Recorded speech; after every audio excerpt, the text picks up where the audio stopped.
Motherfucking Q&A. Beesh. Motherfucking Q&A. Beesh. It's Papa Swoleo for the Q and Swole. Papa Swoleo. Oh, the big Q&A. The Q and gains. This is going to be a big one. Lots of questions. Lots of questions to go over today. Muchos questions. Lots of the queef. Lots of the questions. Let everyone come on in, and then we'll go through. Got a lot of them on Instagram, my feed, and also IG story. It was a huge success.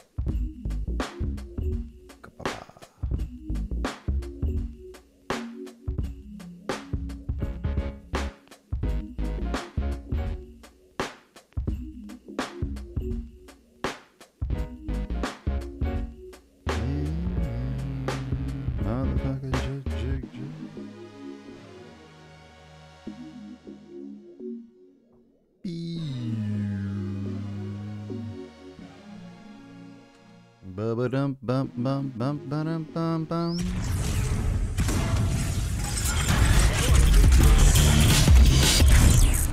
Papa Swoleo. The sun is shining, the birds are chirping, yes. The bacon is sizzling. Yes. Welcome to the Daily Swole. Oh, thank you. Testing. Testing, testing, testicles.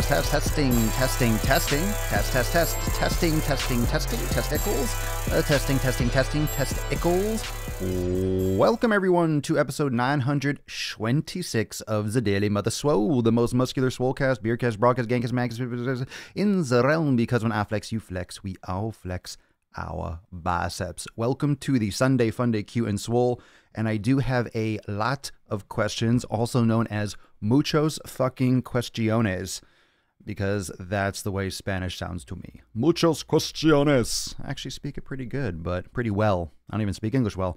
Anyway, rough start. What up, fam? What's going on? What up, beaches? What up, beaches? Practically living in South America, being in Florida. Feels like it.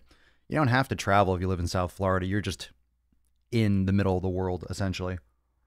If it's your first time listening, what up, Virgin Swole? We got virgins. Popping your swole cherry, popping your big cherry.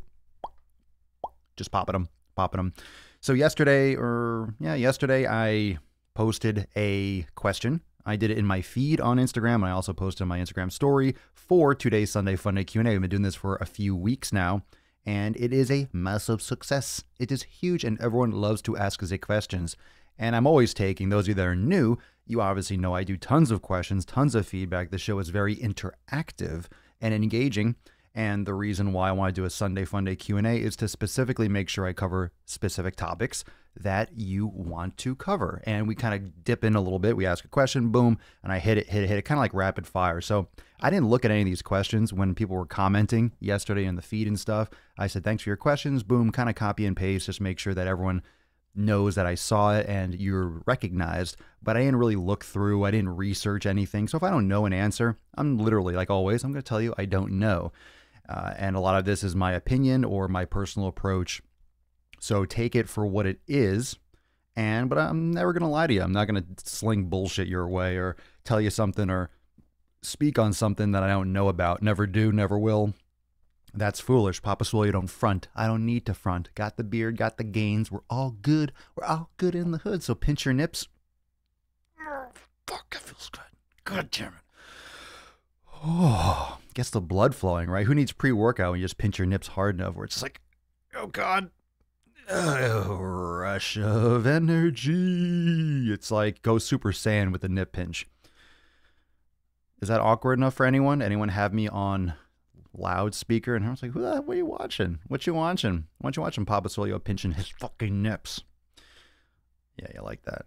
We're off to a good start. Thanks for joining me live, fam. Those of you that are watching live on Facebook, Instagram, Slamstagram, Facebook, Periscope, Twitch. I stream to a bunch of places that no one uses anymore. No one uses Periscope. Does anyone use Periscope anymore? Like literally use it? I just stream there because it's an option. I'm like, flip the switch. Why not? I'll put it out there. I don't think anyone uses that platform anymore, but I'll do it anyway. I'm everywhere. Papa Swolio's everywhere. So we are going to jump into... What'd you walk into? You walked into Papa Swolio pinching his nips live on the Daily Sleaze. That's how I roll. That's how I fucking roll. Take no prisoners. Take no prisoners, pinch all the nips. So what I'm going to do right now is pull up the... Trying to pin this fucking comment. Instagram. Holy shit. There you go. You see Papa Swolio. Trying to pinch. What is Periscope? No one knows. No one knows what Periscope is. No one knows. Andy Dick still uses Periscope? Holy shit. When's the last time Andy Dick was relevant? Like 20 years ago? God, that name is a throwback. He was never funny. In my opinion. I never thought he was funny. He was kind of like a Woody Allen that tried too hard. I don't know. How many monitors do I have? I got 3. 3. I would have 4 if I could. I just don't feel like hooking up another. I got 3 monitors. I got cell phones and cameras. I got stuff everywhere. Way too... I shouldn't say too much equipment. You have the equipment that you need. So we're going to jump into this. I got a bunch of Instagram feed comments. And then we're going to go into... So if you have questions live, you can ask them, drop them below. But, let's get the questions. You could post them up here too. All right. They cycle through, so I might not see them all the time. So you can just repeat the comments. Make sure you tag and share this episode. It's going to be awesome. So let me get into some of these questions. Let me see. Newest first. Top comments. How do you determine top comments? No one cares about that shit. Fucking America in the background, though. Hell yeah. Unfortunately, just so everyone knows on Instagram, it's not... the flags, I have 2 of them, and they're hung correctly. I don't know why Instagram does that mirror flip. It's kind of weird. It's kind of weird. All right, so let's go into some of the newest. Beep, beep, beep. Scroll down. Cool. All right, here we go. First question. And you can, like I said, you can drop questions, but we're just going to go through this. First question is from Pal98. Hey, papi. I'm just going to say it with an accent. Should I just do each person in an accent? Just make it completely stereotypical? Hey, papi. How should I view bicep stretch marks, eh? Mank. How should I view bicep stretch marks? I don't know if I should feel proud of them or self-cautious about how big and far they do, or how big and far they go. How should you view bicep stretch marks? I have them. I have them, my biceps.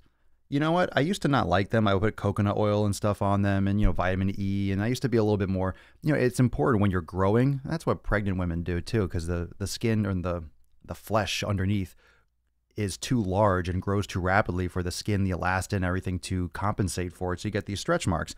And I used to put all that stuff on them. And if you're bulking, yeah, it's good to put, coconut oil and those things on them because it helps give the skin the healing mechanisms and, benefits and eating a healthy diet and fat and collagen and proline and glycine and stuff like that.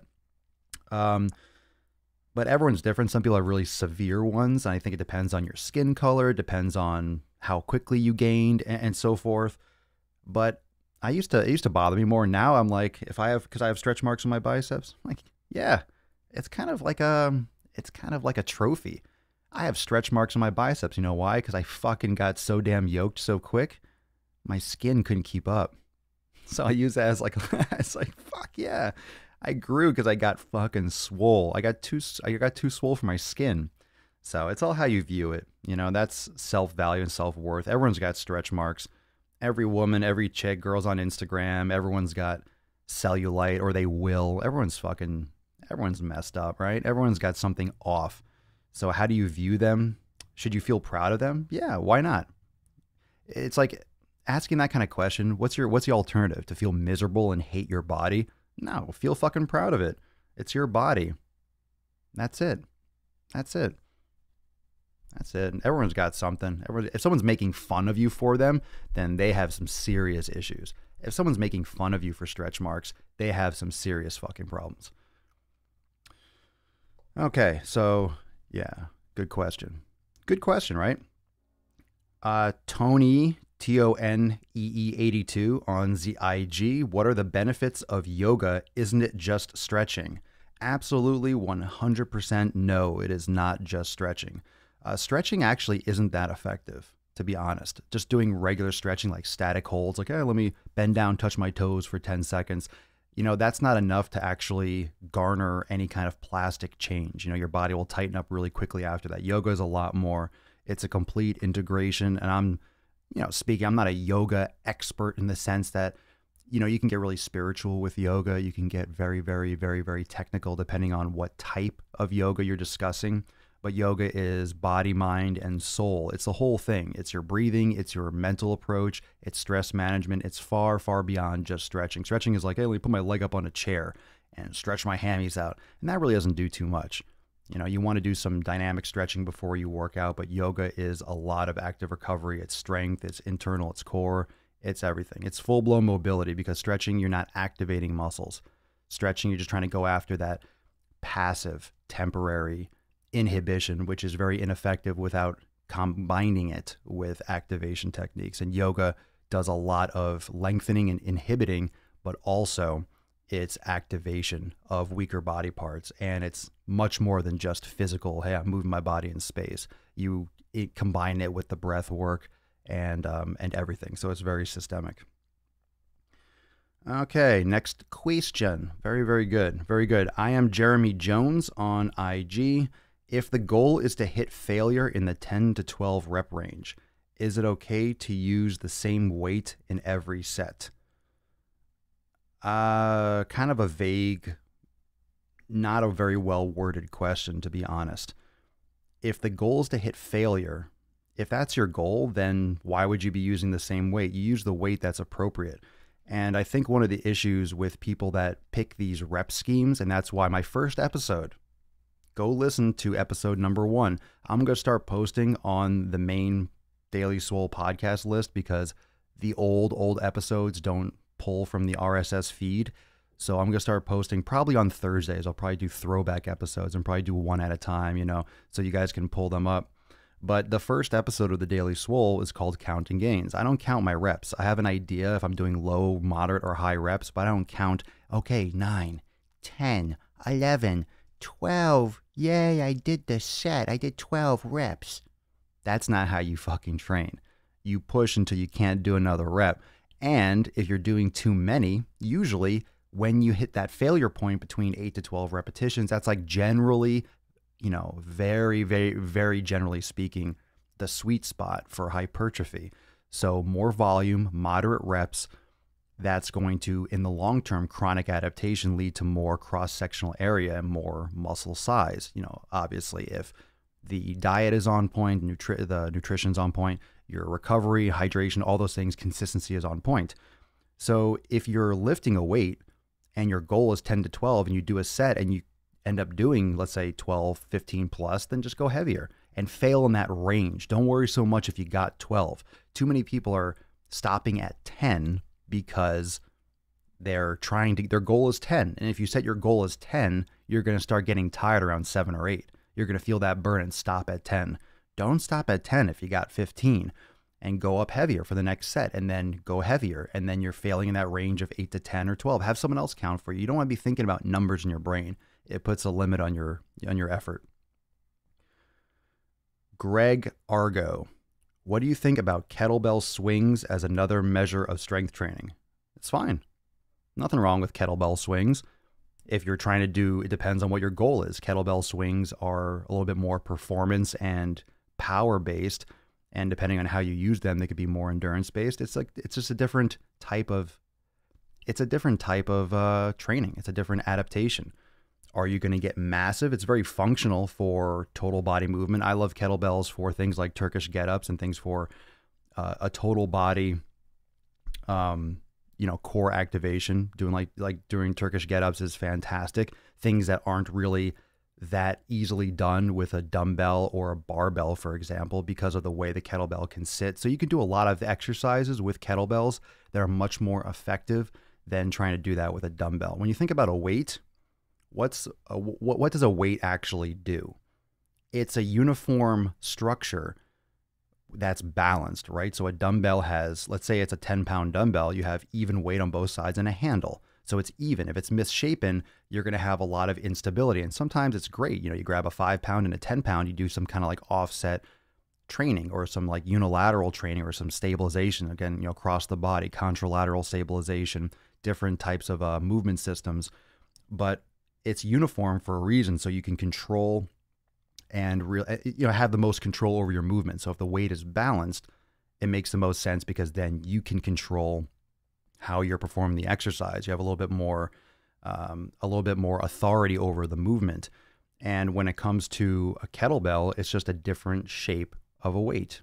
It's a 10 pound, 15 pound, whatever it is, just with a different shape. But the way you can offset it, the way you can hold it, put the weight behind the axis point, and all these different biomechanical advantages for using a kettlebell for certain movements. So you can do power training, you can do power with a barbell, you can do power with dumbbells, you can do power with a kettlebell. But things, for example, like kettlebell swings, which most people do them incorrectly. Okay, most people use kettlebells dramatically incorrectly, and that's a product of everything that you see on social media. It's a product of CrossFit growing too quickly. It's a product of everyone thinking they're an expert and just seeing kettlebells everywhere, picking them up and doing shit with them. And a lot of people get hurt with kettlebells because if you're not doing it properly, you can get extremely, extremely injured with a light weight. However, if you're doing them properly, you can do a very, very heavy weight extremely safely with all these movements that look like, oh my God, someone's going to fuck their back up swinging like that. No, it's a hip hinge. It's how your body moves. It's the transference of weight and resistance and the force angles and stuff like that. So I think kettlebell swings are fine. Kettlebells in general are fine. And, it depends on how you use them. So strength and power are two different things. And so is endurance. And so is hypertrophy and muscle size. So kettlebell swings aren't necessarily, let's say, a muscle building exercise, but it's definitely good for endurance, power, and to activate muscles. It's just another tool in the toolbox. A.E. Wisniewski. I'm a coach myself, and I get comments like this, quote, "She's not very nice. My question is, am I supposed to be nice? I thought my purpose was to enhance an athlete's performance, not coddle and lie to them about how unathletic they look during a bodyweight squat. Thoughts? People are pussies. People are huge pussies and bitches, and they can't take the truth. Anytime someone's a little bit stern with them, like, oh, they're so mean. You could be whoever, as long as you're being authentic and being who you are, you don't have to be nice. You could be a coach. One of the problems with trainers and one of the problems in the training industry and what you'll see, and this is a product, and you'll see this coming out. You see this on Instagram and YouTube and stuff, and you see these people that, one of the issues with the personal training industry is that you need to appease your client to get paid.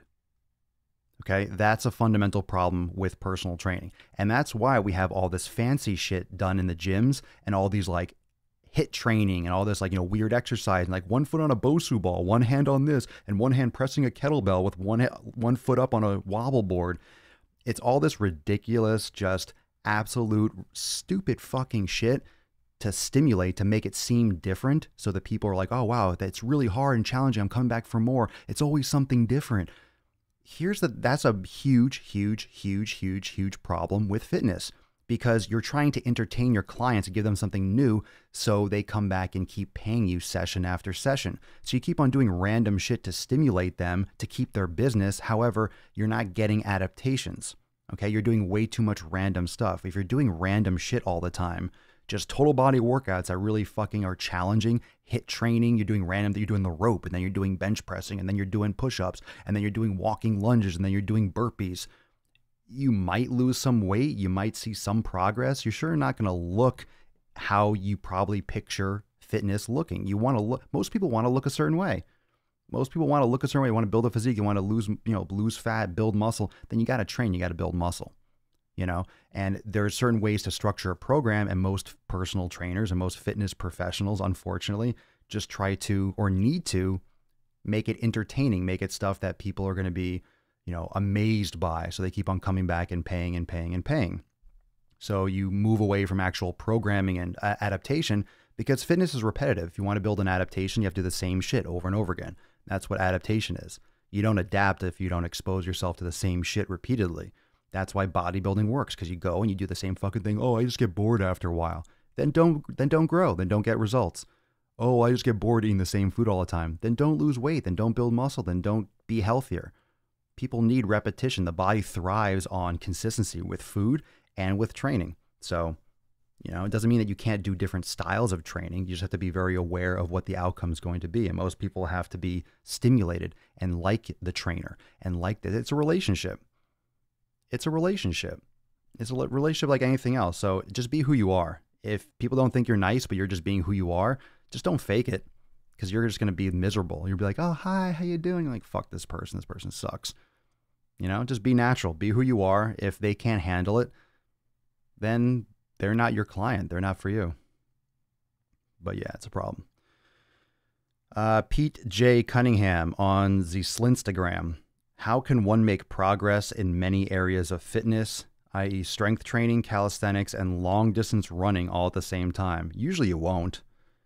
That's kind of like, hey, how can I do everything awesome? How can I get a degree? Can I be a medical doctor, study law, and, be an environmental scientist all at the same time? That's a fucking huge problem right there. How can you make progress in many areas of fitness? Well, one way is by not putting them all together at the same time. Don't do like strength training, calisthenics, and running like in one workout or at one time. Split up your sessions, periodize your training, but just the fundamental approach to try to make progress in all those areas. It's going to be incremental progress, and a lot of times they don't coincide. Lifting heavy does not coincide with long distance running. Okay. Long distance running does not coincide with lifting heavy and with bodybuilding, right? And strength training. It's very challenging. So don't think that you're going to put on a lot of muscle and you're going to be doing long distance running. Don't think that you're going to be doing heavy strength and then do tons of like jump roping and calisthenics. And it's just, anytime you're splitting up your attention and your focus, it's going to be more negligible, your progress, or it's going to be harder to make progress and harder to excel. Can you exercise and see progress in all those areas? Of course. But it depends from what your starting point is, right? What's your relative starting point? Are you taking someone who's out of shape that doesn't really work out that much, and you're looking for progress with strength training, calisthenics, and long distance running? Okay. Are you taking an elite athlete and then trying to improve from where they are already in all those aspects? It's very, very challenging to excel in all those areas, but my recommendation would just be making sure that you have a good program, you're periodizing properly, and you don't do it all in the same session. My other question would be, why are you trying to do all those things at the same time and make progress? People mistake progress for execution, and progress for what? Like run longer? Why? Just because? You can do endurance. You can do endurance training without having to like run 10 miles, then 15 miles, and 20 miles. What's your main goal for the adaptation?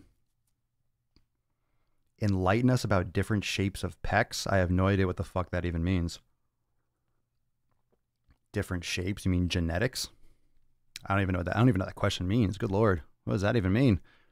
What's up, Tobias? What's up? Good evening from Sweden. Even colder today. No kidding. No kidding. God, Sweden, just like the word just sounds cold. All right, next question. We're good? How are we doing so far? That's good shit. Gerard Thielman, how important are isolation exercises? I've been making many strength gains with compound lifts over the past 12 weeks, but I'm worried about neglecting the important aspects of exercise. I do compound only because between my job and family life, I only get an hour in the morning to work out, so I'm trying to squeeze the most value and not waste any of it on curls. Everything's important. I don't think anything should be left behind. Can you make a lot of progress doing just compound movements? Of course. But you might not get all of the hypertrophy about, with your arms. You're not going to get focused training on your arms. Your arms can get bigger. You might not get all the shape or all like the separation. It's definitely not a bodybuilding approach. That's more of like a strength or macro approach. So if you only get an hour to work out in the morning, I don't even know how many days a week, you can certainly do some isolation exercises. And for example, you've made amazing strength gains, but last 12 weeks, that's 3 months. That's not much. That's not much. So it depends on what your goal is, how many days a week you're training. Are you seeing the results you want? If you've been making amazing progress and you're happy with it, then obviously it's working for you. It doesn't mean it will always work for you. And to neglect any type of training, you leave yourself a little bit more vulnerable. It's always good to throw in some isolation, but you don't have to necessarily do it as much. It depends on if you're wanting to look a certain way or you're just trying to increase your strength. And if you're trying to increase strength in basic movements like pushing, like a row, a deadlift, or bench press, you don't necessarily have to break apart your biceps and triceps, you can just do things like negatives and you can overload and focus on those macro movements. So it depends on what your actual goal is. So again, that's a good question, but you're leaving out a big part of that question. How important are isolation exercises? It depends on what your goal is. You don't actually say what you're trying to accomplish. I asked about going to the gym when you're ill. Yeah, don't. You're sick. Why would you go to the gym and risk other people's health and your own? Why do people keep asking that question? Should I go to the gym when I'm sick? No, you're sick. Why the fuck would you go to the gym to work out? You're sick. Either you're sick or you're not. Pick one. Like, are you sick? If you're ill, you're ill. If you're healthy, go to the gym. If you're not, don't go. I watched Ronnie Coleman's documentary last night. Do I manscape? My ball sack, my coin purse. I don't know, fuck. Do I manscape? Is it important? Is important? It's absolutely not important. What I do this weekend? Worked out and worked. I watched Ronnie Coleman's. Is swimming after a lift okay? Nothing crazy, just maybe like 5 laps. Just like to get in the water, but not try and negate the workout. You're not going to negate a workout by swimming. 5 laps. No, 5 laps. That's not really even swimming. That's kind of like hanging out in the pool. And what do you mean by negating the workout? You're not going to negate a workout. Everyone's thinking about, you think about fitness wrong. You don't negate a workout. You don't like, oh, the workout didn't exist because I swam. That your body will adapt to things. Your body will adapt to caloric excess or caloric deficits. Your body will adapt to what you constantly expose it to. Adaptation. Casey, I had a friend comment on my arm gains yesterday. I don't look for compliments, but damn, that's some great motivation. What I'm doing is working. Keep up, stepping it up. Big credit to Papa and Swole Nation for all the information and keeping me on target. Gotta love those arm gains, bro. Gotta love those arm gains. When I see a guy with a beard, I just assume they don't manscape. You mean you see a man with facial hair and you assume that they don't? That's weird. What, because I don't look like someone from fucking Twilight? What's up with all the working out in the morning hype? Is it just effective in the evening? It's probably much more effective in the morning, and for multiple reasons, because it sets off your day with a win. It's a great start to your day psychologically, physiologically. At night, your body should be shutting down and going to sleep. You shouldn't be like firing yourself up at night. You should be sleeping because we're not nocturnal. So your circadian rhythm can get fucked up. It can affect your sleeping patterns. Some people have to work out in the evening, so it's better than nothing. But if you can work out earlier in the day in the morning, it's one of the best ways to start your day. Waking up, training hard, sets you off for an amazing day.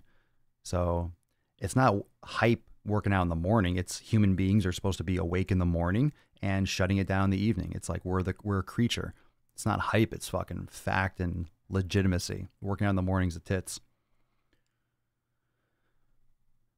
I don't see much growth on my upper chest. Is it because there are different shapes of pecs? Well, there's different genetics, and you're probably not training your chest properly or for long enough, So yes, everyone's different.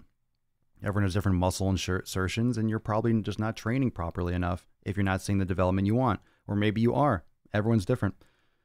Do you take melatonin to sleep? No. Drink some tea and go to bed. Turn off all electronics. Cut out the blue light. Go to sleep regularly, consistently. Cold room, completely pitch black. That helps. Love the virtual training sessions in Swolenormous X. Do you have any more coming soon? And you have ever thought about doing virtual training for the 90-day dash? No, I haven't. I'm probably not going to be doing that for that program because that's more advanced. So there's no need to, that's going to be too much for most people to handle. Okay, 90-day dash is for all levels, but that's why it's more advanced because it's my actual personal workouts. But yeah, I hope you enjoyed the new one. Did you enjoy the new total body one? Major update. I've been making major updates to X. I don't know if anyone's noticed the changes. I'm going to make the announcement tomorrow. I can't do a cold room. I need some humidity. That has nothing to do with it. Cold and humidity, that's not the same thing. That's temperature. And the body is much, much better off sleeping, and you get much better sleep, quality sleep in a cold room. Cold showers, all that stuff is very, very good for the body. Cold shower before bed can help you too. Bam, bam, bam, bam, bam, bam, bam. All right, let's see. Be human fit on Instagram. I find it ironic that people shy away from asking questions. Oh, never mind. All right, that was just. Bam, bam, bam. Do you have an OnlyFans page? What's that? I have so many pages and so much private community. I don't know what OnlyFans is. Is that another site that just popped up? Heathen. Oh, you already asked me that. If you're ill, yes, you should not work out.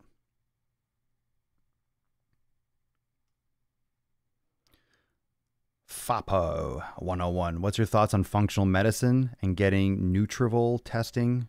What's Nutrivol? Nutrient testing for deficiencies? Functional medicine is the future. Depends on what specifics you're actually referring to. You can get tested. You can do all these tests and stuff like that, the genetic testing and everything, but it's not 100%. It's not 100% like accurate. You know, this is new technology and the DNA mapping and stuff like that. But you know, having data is never a bad thing. It just depends on how you use it. So I mean, data is only useful in its context. So if you have data and you have information about your deficiencies, it's how you use and implement that. So information is just information unless you're actually applying it. It depends on how you're going to plan on using it. Hills504 on Instagram. First off, I don't watch all the time. Fuck you too. I'm just kind of. Saying that I like your thoughts on heavyweights, low reps versus lighter weights, high reps. What's your goal? What are you trying to do? Why that question pops up so many fucking times. Lift heavy. I don't think anyone should be doing more than like fucking 6 to 15 repetitions. If you're doing 20, 30 repetitions, you better be doing a drop set. You know, everyone should be lifting heavy. And heavy is usually in that under 15 rep range. That's usually where the heavy, considering. And most people don't lift heavy enough. So this is very opinion, but it's also a physiological adaptation where if you're keeping it to failure in that lower to moderate rep range and more volume, you're going to build more muscle mass. And more muscle mass does not mean more muscle. It doesn't mean that you're adding fibers. It means the fibers that you have are growing in size. So you add that kind of like, you're kind of puffing up the muscle fibers and you're increasing strength, you're increasing volume. Okay.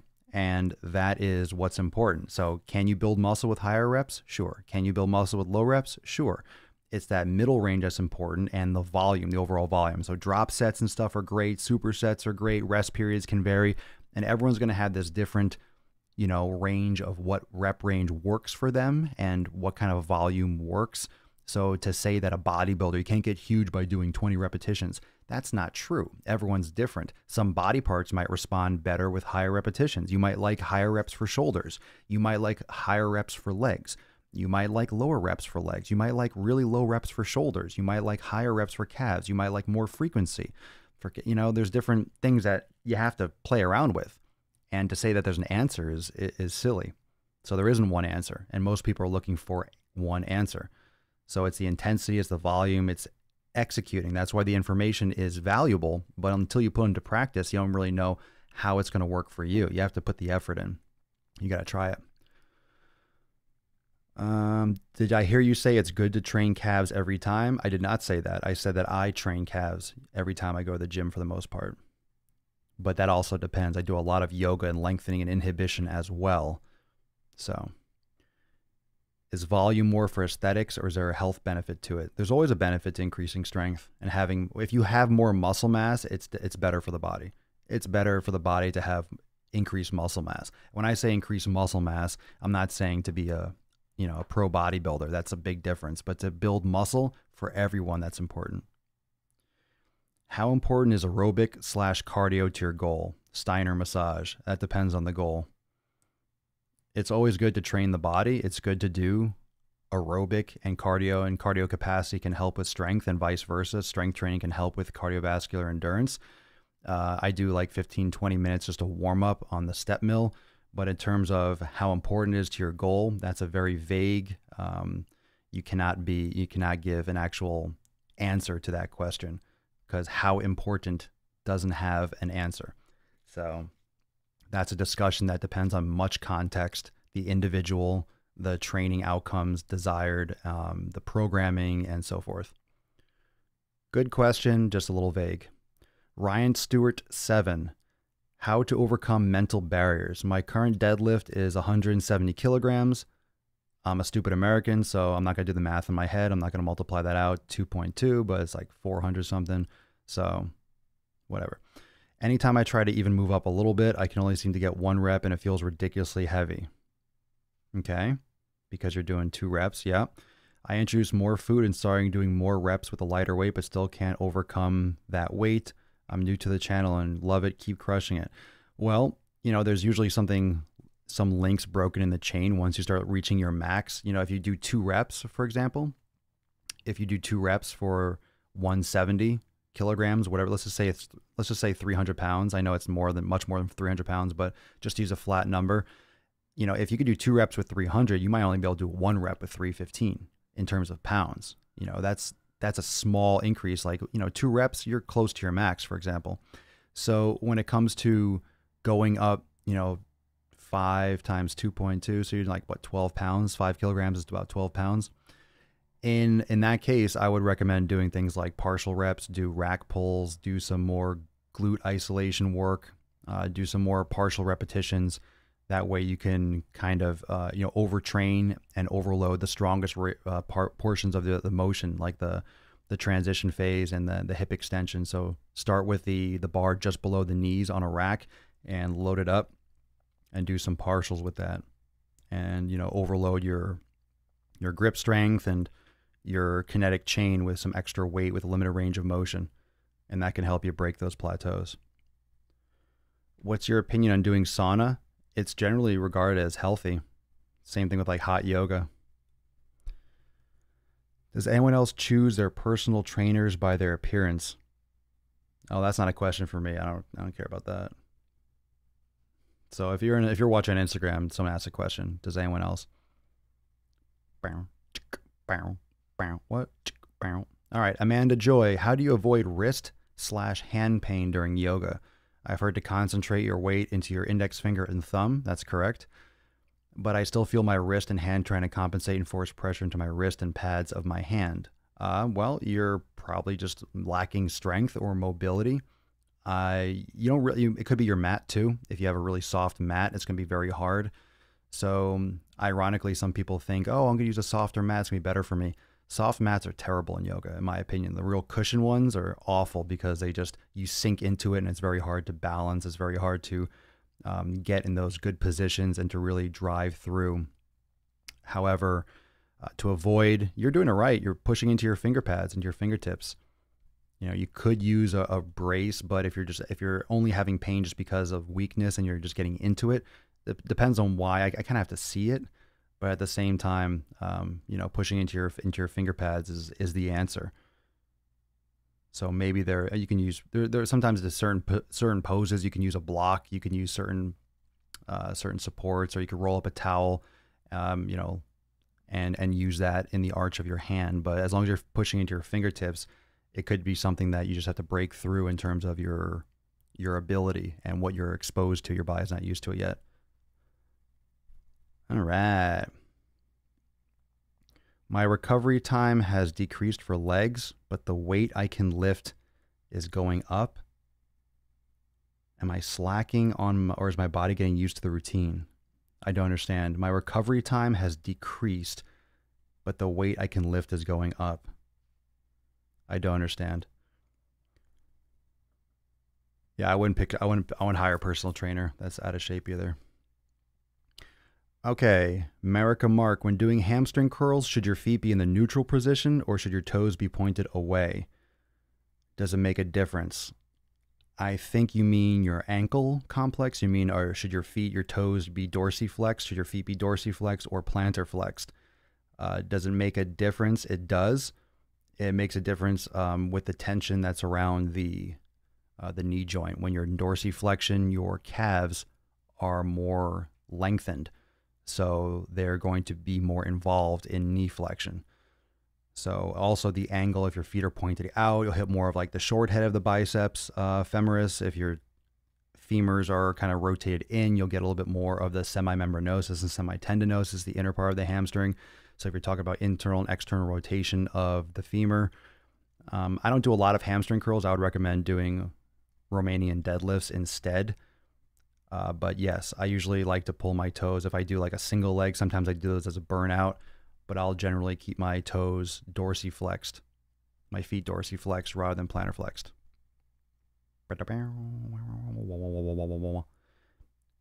Let's see. T Druff 08. How are we doing so far? We're good? We're good. Good questions. Good questions. I don't know how many we're going to get through. Got a lot of questions. I'm not sure if we can get through them all today. A lot of questions today. When bulking after having a month or so, this is from T Druff 08 on Instagram. When bulking after having a month or so of decent gains, should I do a rest week where I either don't increase anything or lower weight slightly to allow the body to adapt, or should I just continue going after the gains? When bulking after having a month of so, all right, fundamental problem. When bulking after having a month or so of decent gains, like a month, like honestly, you barely made any gains in a month. You maybe put on a pound of muscle, like, or two, or fat, or water retention. Like a month of gains, like that's nothing. Should I do a rest week? No. Where I either don't increase anything or lower weight slightly to allow the body to adapt. That's not how the body works. Don't lower the weight slightly, because then the body will it's not going to help the body adapt more. It's going to allow the body to slow down and rest. If you want to do a deloading week, maybe like a week where you're still training hard, but you do less volume, and then go back into like a heavier week, that's fine. That's called programming. That's program design. But after a month, 4 weeks, it could be on a little bit on the short side. It depends on your training and your intensity of training. Deloading is important, so you're not just crushing, you're not just smashing yourself every fucking day. But it depends. 4 weeks is a little bit on the short side for changing up a program. That's like the fastest you want to. It usually will take like 3 or 4 weeks for your body to even start really adapting. So you don't necessarily have to do a deloading week. You might want to just increase the reps a little bit, drop the weight slightly and still train hard, but then go intense. So you could do deloading. Like, it depends on what you're overtraining with. Is it physiological overtraining or is like physical overtraining? So like your output, your intensity, doing high intensity training when you're like out of breath, like that kind of intensity training, lifting heavy. You could still train hard, but just not overload the muscles, with as much resistance. Do less volume. So instead of doing, let's say, 8 to 10 repetitions, you do 15 to 20 and you don't do as many sets. And that would be like a little bit of like a moderate week. And then you go back up to a heavy week. So it depends on what you're feeling. A lot of people stop before they should, or they don't stop at all when they should. So there's usually that trade-off where like people stop too soon. They think they bulked for a month. You don't bulk for a month. That's not how bulking works. You don't make gains for a month. That's not how gains work. That's too short a time period. You don't see shit in a month. I just had sweet potatoes with a dressing made of olive oil, garlic, salt, water, and kale. Ugh. You should try this dressing on your sweet potatoes, Dash. I love you, Samina, but I will not be putting that on my sweet potatoes. That does not sound like it. No, I like my sweet potatoes straight or with butter on it or something. That's fine. I'll leave that to you. Olive oil, garlic, salt, water, and kale. I will tell you what, kale, you stay the fuck away from my sweet potatoes. You stay away. You stay away. No, it sounds good. It sounds good. I love garlic. I love olive oil, salt. I do enjoy kale, depending on how it's prepared. Raw, it tastes like fucking nature's asshole. Nature's asshole. That's a new t-shirt right there. Kale. Nature's asshole. Okie dokie. Maybe I will, Samina. Maybe I will. Never say never. Never say never again. Little Fievel. An American Tail. Little Fievel goes west. Anyone? Fievel Mousekewitz. Classic mouse movies. Rogma CK. Swolenormous. Why, when you leave them out in the air, do biscuits go soft but cakes go hard? Asking for a friend, don't do cake, kids, it's not worth it. I have no fucking idea. do biscuits go soft but cakes go hard? I'm sure it's because of whatever stabilizer or yeast or lack thereof. Asking for a friend? Why don't you just ask Google? No fucking idea. I don't eat either of them, so who cares? You shouldn't be observing biscuits or cakes anyway. Why do biscuits go soft? That's got to be a troll question. There's too much of I don't give a fuck about that question for it not to be a troll question. Skittle Jennifer. I've been consuming more fat lately. I'm taking quality fat, good fat sources. Is this a bad thing? Could this be problematic? Is that a question? You've been consuming more fat, quality fat from good fat sources. Is this a bad thing? No, if you're eating quality fat from good fat sources, could it be problematic? Well, anything could be problematic. It depends. If you have major issues digesting fats, then fats are going to be a problem, right? If you have major issues digesting fruit, then fruit is going to be a problem. Could it be problematic? I don't know what you mean by problematic. I consume plenty of fat. I consume animal fat. I consume, I use beef tallow. I use fucking beef tallow to cook my shit. I use grass-fed butter. I use coconut oil. I use olive oil. I eat avocados. I eat olives. I fucking eat fat. I eat fat all the time. So could it be problematic? Depends on how you look at it. There's a lot of factors, genetic factors. There's also environmental factors and frequency factors, exercise factors. There's a lot of things that we can't account for. So anything could be problematic. It could be problematic if you walk out your front door and don't look both ways when crossing the street and you get hit by a fucking bus. Doesn't really matter if you're eating quality fat or not. Your awareness of your surroundings is the problem. So it depends on what you mean by problematic. What else is coconut oil good for? Many things. It's like antibacterial, isn't it? You could use it as for mouth pulling, for your gums, for oral health. Coconut oil is amazing. Cooking, salad dressings, lots of stuff. SWAT Boy 315. I'm looking to drop fat. I'm going to should I do a throwback Casey Kasem? SWAT Boy 315. Today's question is from SWAT Boy 315. And he writes, Papa Swolio, I'm looking to drop fat and increase performance prior to entering a police academy that is big on running. Should I do HIIT or list cardio or both? Was that a good? Remember that? Remember the Casey Kasem twist? Like it? Maybe I'll do that for an entire episode. Well, SWAT boy, you're looking to drop fat and increase performance for police academy. Should I do HIIT or LISS? What is that LISS? Long, slow interval? Long, slow, and steady? Should I do performance? Well, sprints are great. Both. Yeah, both. Do both. That's that. I mean, you're doing that to pass a test. Obviously, a lot of cops aren't in shape. I think police officers should be fucking taking tests. I think police should be fucking beasts, lifting like animals, in great shape. But I don't think you really have to be to maintain, because I see some cops that are overweight. But I mean, you're protecting yourself by training hard. So I would make sure you stay in all different types of shape. Now, the average person, it's more of a choice. Like for me or for you, when it's a little bit more recreational, you can choose, hey, do I want to be big and muscular? I don't want to do a ton of cardio. I do a little bit for my heart health. When you're a cop, that's a function. That's a function of what you have to. You have to chase people. You have to run. You have to be flexible. You have to be mobile. Like you need to be able to perform, to protect your own life too and other people. So it's a whole different output. It's like being a firefighter and training for that, and you're training for your work. If you work in an office, you're training for kind of like whatever you choose to train for. But if you work in law enforcement, you have to train for a purpose. It's not like, hey, I want abs. It's like, I need to be able to fight someone. I need to be able to climb a fence or climb a roof or, sprint for or run for fucking 15 minutes straight with all the equipment on, on a fly. So you got to be ready.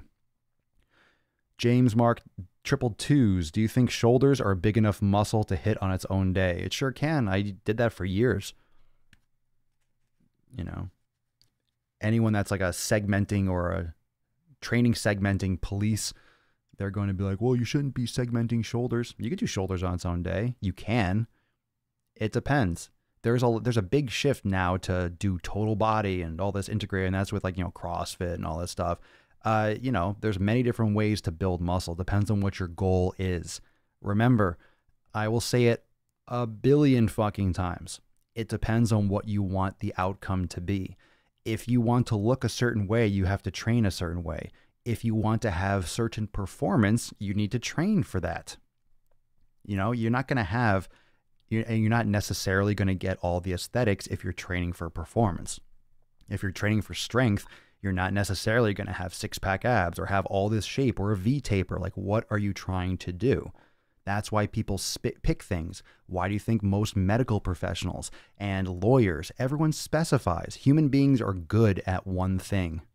I shouldn't say one thing, but human beings usually have talents. All of you have a skill. Either you're just really good with cardio, you're really flexible, you're going to have a couple areas in your life that you excel at. When it comes to fitness, you will have certain areas of strength and certain areas of weakness. Now, either you're going to be held back by your weaknesses or you're going to focus on your strengths. I think with the body, you should focus on all areas. You should focus on mobility. You should be focusing on yoga. That's why all my programming, everything I talk about here and everything I put in Swolenormous X revolves around different styles of weight training, specific to more endurance, specific to more muscle growth, specific to corrective exercise and balance and stabilization, as well as yoga and active recovery. If you're lifting weights, you can pick any kind of like weightlifting you want. If let's say you fall in love with kettlebells, that's fine. There's a lot of things in this world and a lot of people are going to like a lot of different things. You just truly enjoy and love kettlebells, okay? Having an aesthetic appearance, like in terms of having a bodybuilding or a physique, is not your number one. You just love doing kettlebells and the functional training and the challenge. Fine, that's okay. You still should be doing yoga. You should still be doing mobility. You should still be doing those other things. So what you choose to lift and how you choose to lift is literally how your body is going to react. This is why a Porsche is not a good off-road vehicle. This is why, like, an off-road vehicle will not beat a Porsche on a racetrack. They're not the same thing. Now, you can have hybrids, right? So your body is like a car. You can have kind of like a blend that will be decent at both, but they're not going to beat a Porsche on the track or be better off-roading than a specific off-road vehicle.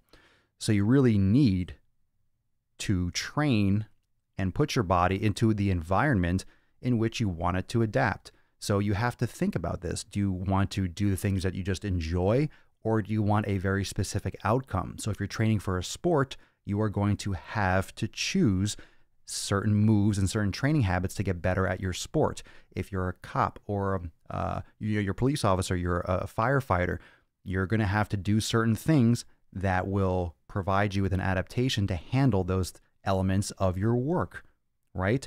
So there's different things that you can train and to put yourself exposed to. Are you doing things for entertainment? Maybe you love bike riding. Maybe you like bike riding. I don't care if you like cycling, but are you going to be able to cycle all the time and build a ton of muscle and have like a bodybuilder style physique? I don't know. Chances are you won't, because most people that ride bikes, it's more efficient to be leg dominant. It's more efficient. You're on a bike all the time. So you're doing tons and tons of cardio. You're doing tons and tons of endurance. You're in a locked position all the time. If you're doing bike riding, you should still be doing yoga and mobility work and tons of glute activation and shit like that. But what do you want to accomplish? If you love bike riding, you're probably not going to care about bodybuilding. If you love long distance running, chances are you're not going to do a lot of strength training because you'd rather spend most of your time doing long distance running, which is fine, because doing long distance running is going to do what? Big surprise, get you better at doing long distance running. If you want to look a certain way, you should have more of a bodybuilding style routine that's more segmented, that focuses on individual body parts, isolation, and compound movements.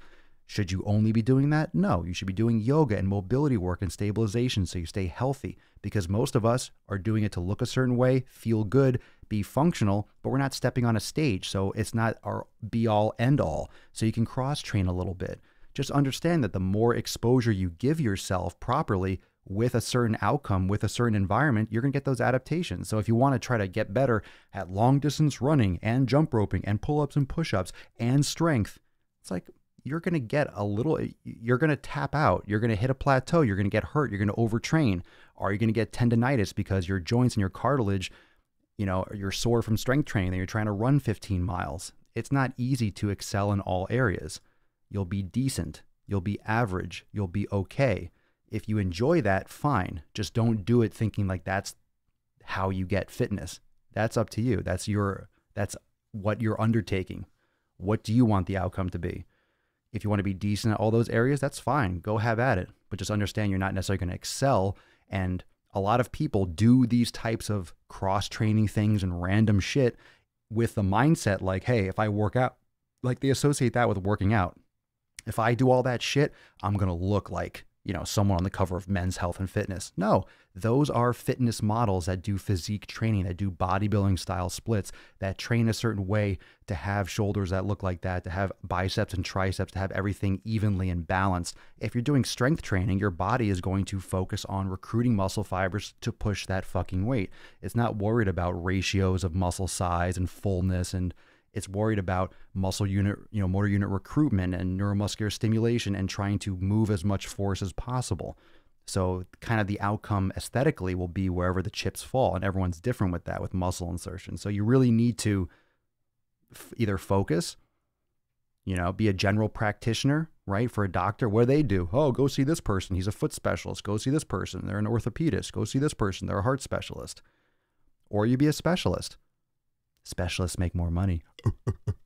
And specialists make more sick fucking gains. Look, there's a reason why a bodybuilder will have a bigger and more built body. Because they do bodybuilding. Oh my goodness.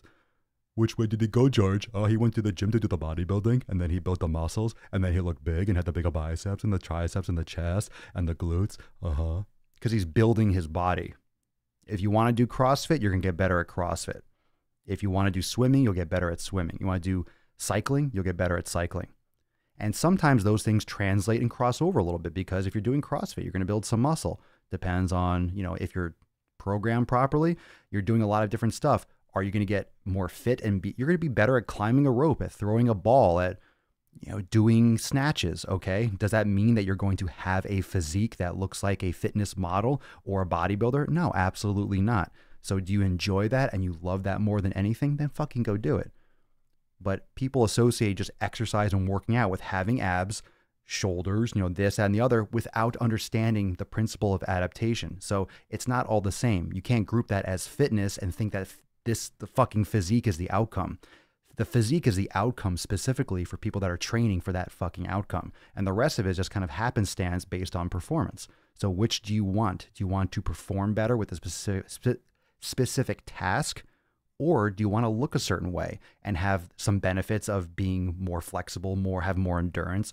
Doesn't mean you can't go running, doesn't mean you can't go swimming, but your primary focus needs to be that kind of bodybuilding approach if you want to build your body. If you just want to jump higher, then who the fuck cares if you look good? You want to jump higher, that's your goal. So the training changes. Just don't think by training to jump higher, you're going to have fucking six-pack abs. That's not how that sequence works. Fuck, what a good rant. What a great way to close. I'm a novice lifter, been running a strong lift 5x5 for a few months. When should I stop running it? When you feel burnt out, when you feel like you're plateauing, you're not seeing results. If you're still seeing results, keep going. I would keep any kind of programming going consistently for 8 to 12 weeks in general. What up, Swole Man? Most questions I have you've answered in other episodes. Of course. I'm always answering questions before you ask them. You're welcome. See you in X next week. Hell yeah, James. I do cardio, Holly, for athletic performance, not to be, quote, skinny, like most idiot females. There you go. Well, it's whatever you want the outcome to be. What are you training for and what do you want the outcome to be? Let's take some questions. I didn't do the Instagram story questions yet. And I don't want, since I kind of cruised through those pretty fast in a good way. So let me answer some of these questions I got from IG stories. Let's see. TN2Me04. At what point in your career did you decide to become a different type of trainer and not be a jabroni? I never liked the idea of trainer. I don't like calling myself a trainer. I don't like being grouped with people that just fucking get their shit online and never step foot in a gym.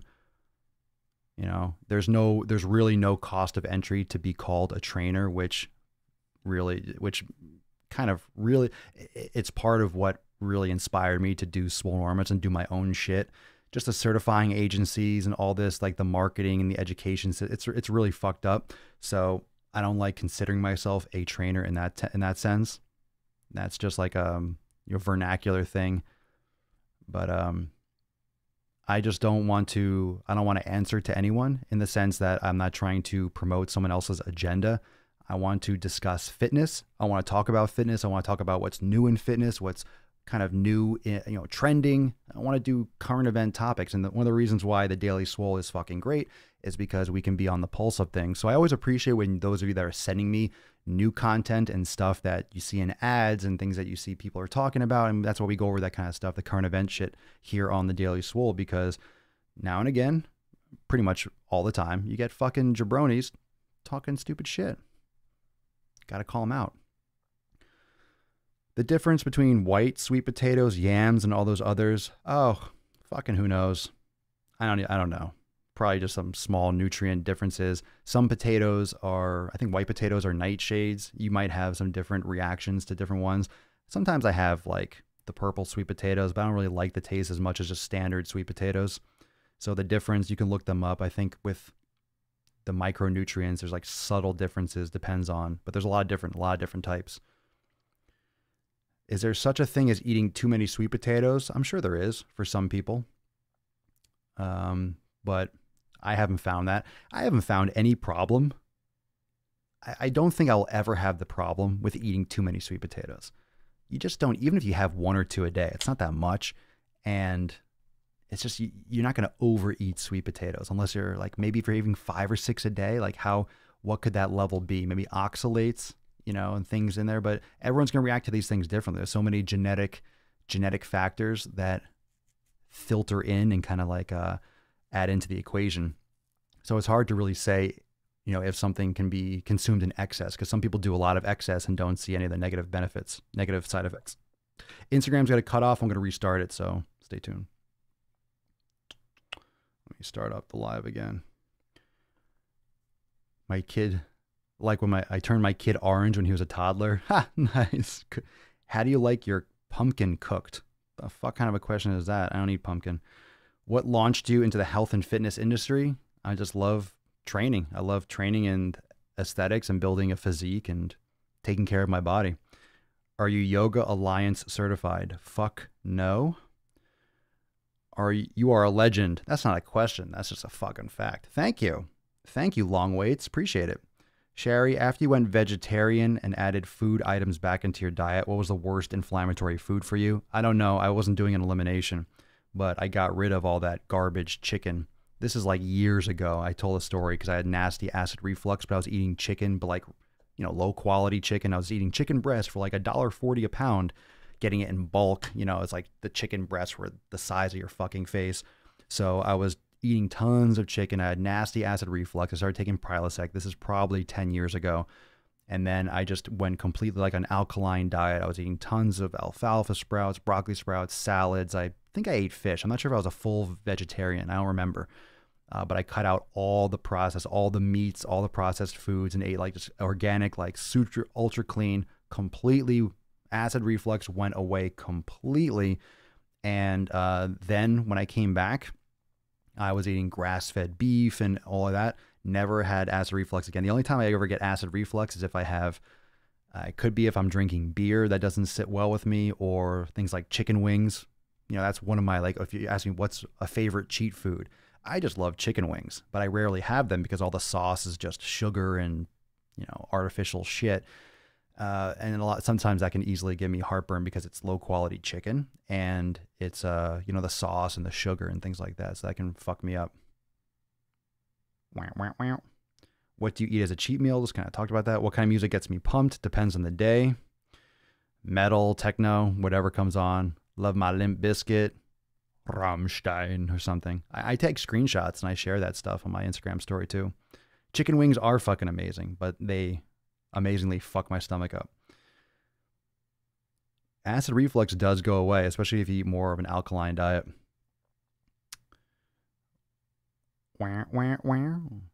Do you believe in Chrissa 180? Last question until if there's any more that are alive right now. Do you believe in deficitary muscle groups? If yes, what do you think would be a good approach for deficit? I don't know what that means. What's a deficitary muscle groups? What's a deficitary? You mean like doing negatives, or do you mean if you have weaker body parts? A good approach for deficitary? I don't know what that. I don't really understand the use of that and how you're intending it. So if you want to follow up with that question, I'm more than happy to answer it. I just don't know where you want me to go with that specifically. Is low quality chicken bad even if it doesn't mess up my body? How do you know it doesn't mess up your body? What's your proof of that? And have you gone off of it for 2 months? Low quality food is bad, period. Now, here's the thing. What does bad mean? Does it mean that it's causing you harm in the moment? Does it mean that it's going to cause you harm in the future? You're not going to know, really. You're not going to have like cancer when you're older and it's going to be like, oh, I got low quality chicken cancer. You're not going to know. So if you know it's low quality, then it's not really a good choice, is it? Because you're putting yourself at risk by eating a low quality food. And by saying it doesn't mess up your body, it doesn't mean just because you're not consciously aware of it messing up. Now, when we talk inflammatory foods and bad foods or good foods for your body, sometimes there could be a food that's bad, or that could be a food that just doesn't really help you, in a positive manner. You just don't know. But it's really hard to judge a food based on how you feel because you don't necessarily know if it's doing something bad for your body unless you eliminate it. And you don't know what's going on at a molecular level just because you don't have, like, if you eat a food, just because you don't throw up violently or have a massive headache or have diarrhea, it doesn't mean that your body isn't reacting poorly to it. It just might not manifest itself in a noticeable thing, like a chain reaction. It could mess you up a day or two later. It could be causing inflammation in your gut, and then maybe something else gets through. So there could be side effects, and you don't know. You don't really know. You don't have a microscope in your gut. That's why a lot of these things you can't just say, oh, eat this, eat that. You have to test it, and you have to really use that's why the process of elimination is really important, because you can trial and error. And again, most people are impatient. They don't want to do trial and error. They just want the answer. And those are the people that don't really get long-term results or pursue long-term health.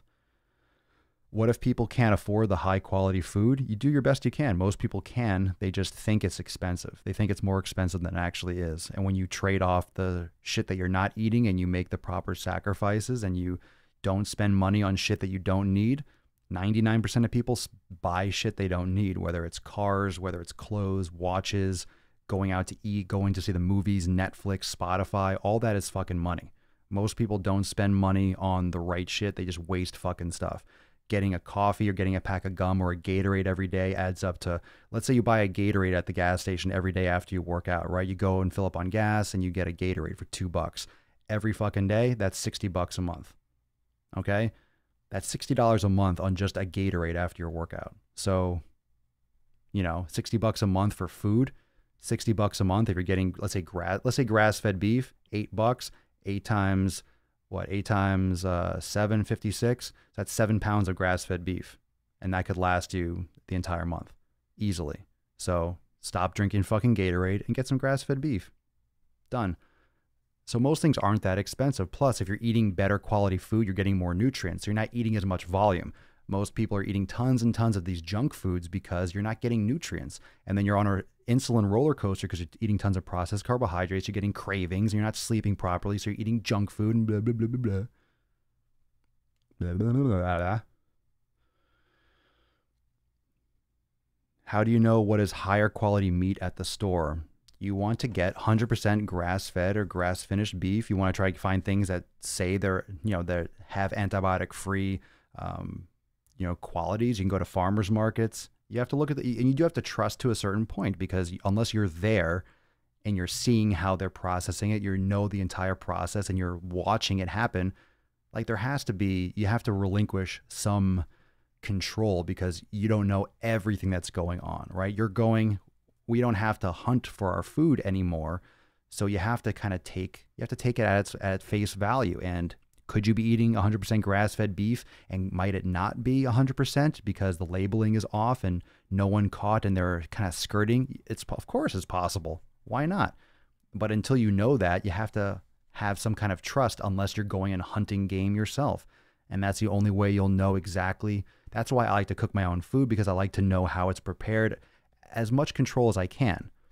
If I went hunting more and I lived in the woods, like I would probably hunt and do all that stuff and get all my meat that way. And boom, then I would know where it came from, how it was processed, and I would have a hand on it every single step of the way. So you have to have as much control as you can. Put yourself in a position to have more control. And it's easier, yes, it's easier to buy good quality food than to pay for the illness afterwards. Absolutely. And that's not to say that you're going to be able to afford every last thing, but when you think about spending a little bit more, but getting more nutrient-dense food, then just don't eat a pound of beef a day. Like, it will last you longer. You will be more satisfied. Plus, if you're eating higher quality food and higher quality fats, you're going to be more satisfied. You're going to be more full because fat has a greater level of satiety and it doesn't release as much ghrelin, the hunger hormone in the body. So you actually won't have as much of a hunger response. You won't overeat.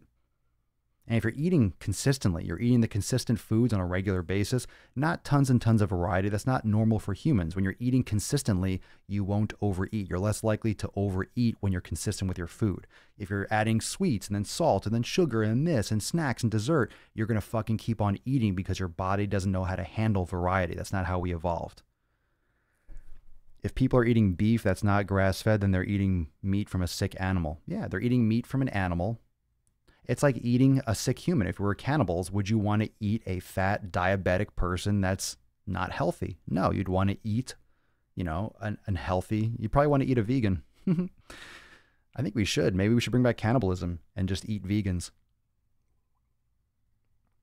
It would be like population control. Oh yeah, I said it. I think we've had that discussion here on the show before, right? If you had the opportunity to try human meat, would you? I think I've done the poll on Instagram stories. I'm shocked. I'm overwhelmed by like how many people are like, oh my God, I wouldn't eat human meat. I would try it. Why not? Why won't you try human meat? Drop in the comments right now. Would you try human meat? I'm not saying you would get in trouble. Let's say you had the opportunity. Here's a plate. Try, and it's well cooked, right? It's marinated. Like, try a piece of human meat. I think I would try it. Why not? Why not? Probably tastes like pork or chicken. No human meat, no way. Oh, come on, give me a break. Give me a break. It's an animal. It's an animal. Come on, think about it. People get so emotional. Oh my God, I wouldn't eat human meat. I'm not talking about eating it all day long. I'm talking about having try it. Oh, that's human meat. Okay. And not for survival. No, you had the opportunity. You're in Whole Foods and one of those little old ladies has a little bit of human meat in one of those little Dixie cups. Human meat. Would you like to try it? And barbecues are fuck yeah, why not? Boom. And then go on and, and get some grapes and shit. Like a Whole Foods, one of those little end caps, a little human meat thing. I'd be careful. Oh, come on. If you say you're not, you're just fucking... Oh my God, it's a human meat. Oh my God. I'm not saying you have to fucking stab someone with a knife and fucking cut out their heart and put it in your mouth. It would look like, oh, you guys are amateurs. Do you have any suggestions for a food I should eat, a lot to gain weight? Yo, sweet potatoes, taters, white rice if you digest it well. I'm not a big fan of white rice, but you need your carbs if you're trying to gain weight, a lot of weight. You just need more quality food. How Health 101, more fruits and veggies, less meat. No one is told they're protein deficient. Protein's one of the most important. Protein's pretty much the most important food that you can consume as a human. More fruits and veggies. Oh, are you a vegan? How Health? You sound like a vegan. Let's see. We eat every other animal, of course. No, in heavy consumption, the protein strains cause neurological malfunctions. What are you referring to? Are we talking about human beings? I'm talking about trying it. I'm talking about having a bite. You guys are fucking weird. I think, what would you rather have, Vin Diesel or a Swift trucker SG? How many pounds of sweet potatoes do you eat a week? I don't know. I don't measure them. I don't measure my sweet potatoes. I might have one a day, one or two a day. It depends. I need to eat more. I've been feeling a little flat lately. I don't think I'm carbing up enough. I don't think I'm getting enough sweet peats. I really notice that when I adjust my sweet potato intake, whether I'm full, like in terms of like muscularly full, like I need to, for me, I think I need to like overeat a little bit. I need to like almost like kind of stuff a little bit of sweet potatoes in, like until I feel like, oh, a little full. But I'm telling you, it pumps me up. Like I feel great. I feel lean. I get leaner when I eat more sweet potatoes. It's crazy. I love it. Where did it come from? Most humans are sick and fat. I agree. Oh, come on. All we need is grubs. Oh, you fucking people. All right, so you can go and eat your insects. You could be an insectitarian or one of those people. Are normal potatoes good for you too or no? White potatoes, I believe, are a nightshade. Just Google that. Some people have issues with that. But I don't consume regular potatoes. If anything, very, very infrequently. Just sweet potatoes, I feel better. I like them more. You have an awesome sweet potato recipe? Me too. Put them in the oven, bake it, take it out, and eat it. Just make sure it cools first. I eat cold sweet potatoes because it's more of a resistant starch and it has less impact on blood sugar. And it's fucking delicious. It digests like a prince. How many pounds of grass-fed beef do you eat a week? Good question. Well, I had an entire skirt steak yesterday. Let's see. A few to several, probably. Honestly, I probably have I probably have a pound a day or something like that. I don't know. I haven't measured it. Like I still haven't done like my caloric intake. I just don't measure it at all. But I keep meaning to. I'll probably be doing this in the private Facebook group for Swolenormous X. I'll probably track it more. I posted some pictures of my meals yesterday or the day before. Organic potatoes or else they're GMO. Most everything's GMO now, and some things don't necessarily have to be organic. Some things aren't as necessary to eat organic. But yeah, if you're playing the GMO game, most of that shit is fucking GMO. Do you use cordyceps, lion's mane, resheet? No. Is it bad if I eat a pound of grass-fed chopped meat daily? Not necessarily. It could be. It might not be. Yeah, most vegetables have lectins too, and beans, and yeah, most of those things have lectins. So you're just telling everyone to eat more fruits and vegetables, and pretty much all that has lectins in it. So check yourself. Check yourself, son. Beans fuck up so many people. Is it bad? Yeah, bad is a relative term. It's not bad for everyone. And a lot of this comes down to genetics, what your body is predisposed to being able to digest. Some people digest meat and fats better than other people. So there's a lot of new research and new stuff coming with genetics and DNA mapping that will help us, give us some more insight. But it's still very, very new.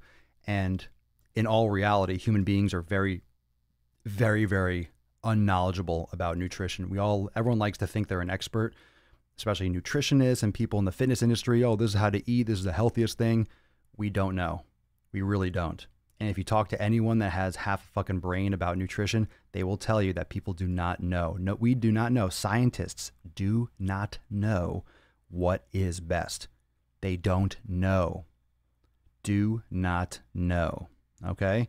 So anyone that tells you and speaks with any study or with anything as if it's a fact is literally blowing smoke up your ass. Do not believe it. There is no proof. We are still figuring this shit out. It is the beginning stages of these types of discoveries. How do you mix up a leg day? Meaning what? Post-workout routine? Food, motherfucker. Foam rolling and food. How about boiled eggs? You can. Pastured eggs. I don't have a lot of eggs in my diet lately. I just haven't craved it. Yeah, wild game, lamb, bison, those things are great. I don't like chicken. I rarely eat chicken. I think I just overdid chicken like when I first started training a long time ago. I just don't really like it that much. I don't cook it personally. If someone else makes quality chicken, I'll eat it, but I don't make it myself. I don't go out of my way to make chicken. Great questions, fam. That'll be it for Papa Swole. That'll be it for Daddy. I'm going to be going live. Remember, those of you that are in Swolenormous X, tomorrow accountability meeting, big announcements. I'm going to be dropping some fucking nukes. And this week, awesome especials. You'll be hearing a lot from me because this is Black Week for Papa Swolio. So I highly recommend if you've been eyeing Swolenormous X and joining the private community, now is the time. This is going to be the week for that. You're not going to see anything better because most of all the pricing is going to be increasing because some of the fucking shit that I'm doing X is silly awesome. So make sure that you are plugged in and get into the Swole fam. So those of you that are in Swolenormous X, remember tomorrow accountability meeting. It'll be at 12 noon Eastern time. I'll be posting the event right now. And tomorrow I'll be announcing and letting you all know those new updates that I made in X if you haven't seen them already. So I'm super excited for that. And tomorrow is Muscle Monday, so I will be choosing a muscle. We'll be talking all about it. And if you come across things on the interwebs, like always, you can send me a DM on Instagram, send me a picture if someone's posting something fucking stupid, a dumb exercise, some stupid workout thing or nutrition, hit me up. We do current event shit here too. It's a daily motherfucking Swole. It's a daily Swole. Go check it out. Preston, go check it out. Swolenormousx.com, and you can see what it currently is. And yeah, I'll be hitting all you up, and you'll be seeing a lot of content this week about the specials for this week for access. All right. So thank you so much for joining me for episode 926 of the Daily Mother Swole, the most muscular Swolecast, Beercast, Broadcast, Gamecast, Mancast, Pimpcast, Sleevescast, Slaycast, Taintcast, and Zalone, because when I flex, you flex. We all flex our biceps. For the programs, nutrition, yoga classes, and more, go to swolenormousx.com. You could also subscribe to the podcast there. You'll see a link in the main menu, podcast. You can click it and you can subscribe. And I shall see everyone tomorrow for episode 927 of the Daily Swole, y'all. Peace, McGee's fam. Deuce Magoose, your boy, Papa Sleaze, yo. Out.